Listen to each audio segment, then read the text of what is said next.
Hello and welcome. Today it's the wife's car. It's a C-Class Merc. Pop the bonnet. Right, I think it's a 2 litre petrol and the front brake pads are gone.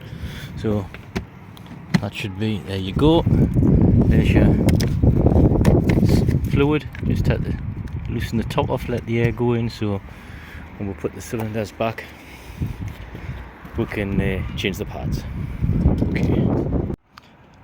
So we've got a nice spot on these Mercs where trolley jack sort of in line with the door. It's about there. And the trolley jack fits in the hole quite nice. Okay, so your wheel's off. It's a 13mm spanner on the end and it has a retaining nut the other side, so if you're spinning, which you probably will be, you need a 17 on this end to slacken it off. One here and one here. To take your caliper off to remove your parts. So you're going to hold one and release the other.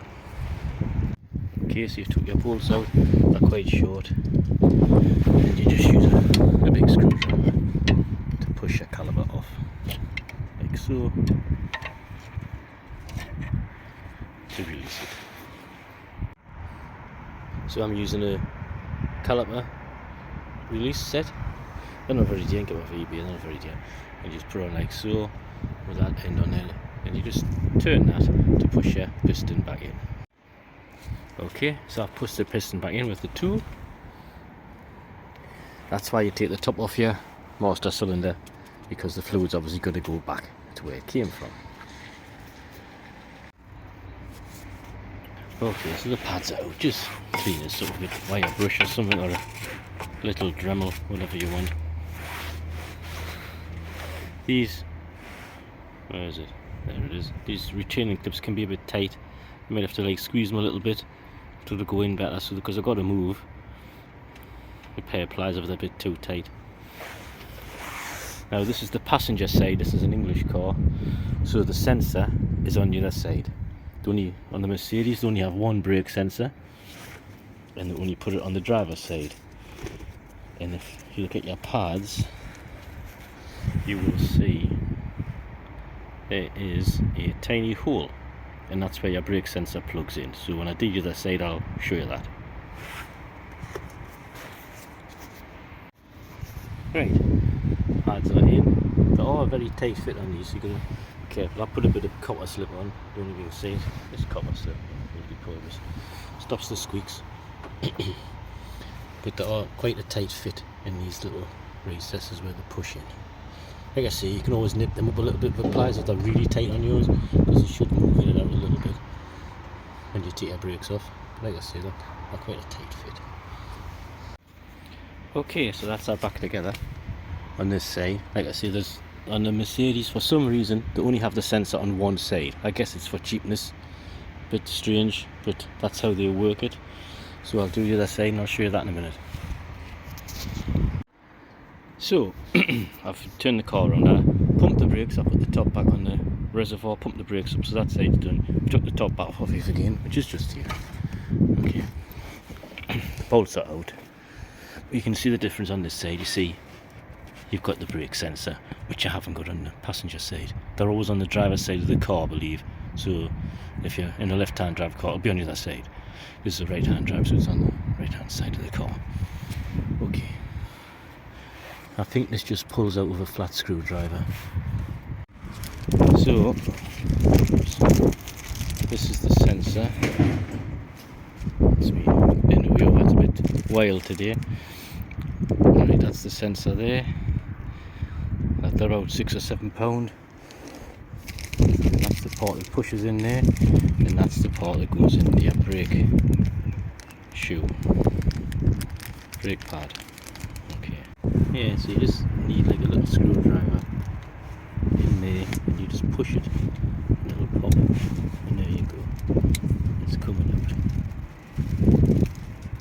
There you go. And that's that out. So if you haven't used one of these before, that part goes over there, like so, up against that, and this part That goes on your piston like that, and you see the little holes, they line up with the little holes on there. And I can do it, and you put that in there. I'll put my phone down for a second. Okay, so you turn that to get your gap right. Your 2 pins are in the one at the front. That's in there. You see the retaining things there. And then you basically turn this, and it'll tighten this up, which will push your piston in. And that's how they work. Okay, so once again you clean these up, which I've done. Oh, I forgot to tell you last time, make sure your sliders are working, because if they're not working then brakes won't release. So there's the one I took off.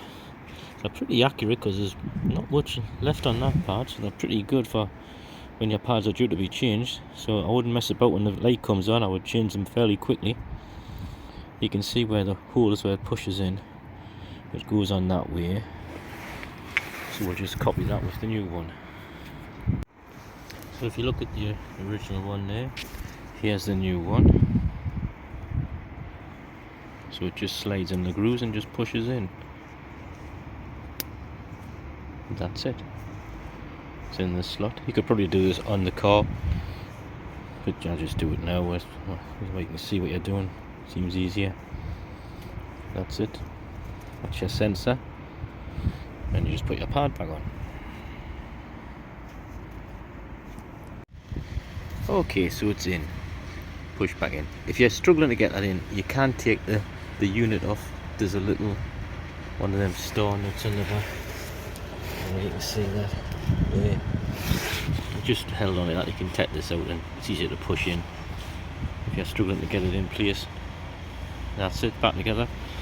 I'm just going to put a bit of copper slip on the nuts before I put the wheel back on, so they don't get stuck if you've got a puncture. And that's it, done. Hope you enjoyed the video. Thanks very much. See you next time. Oh, before I finish, don't forget to screw your top back on your reservoir and pump your brakes up before you start driving, because you'll have no brakes until the fluid's back here. Okay, thanks very much. See you next time. Bye bye.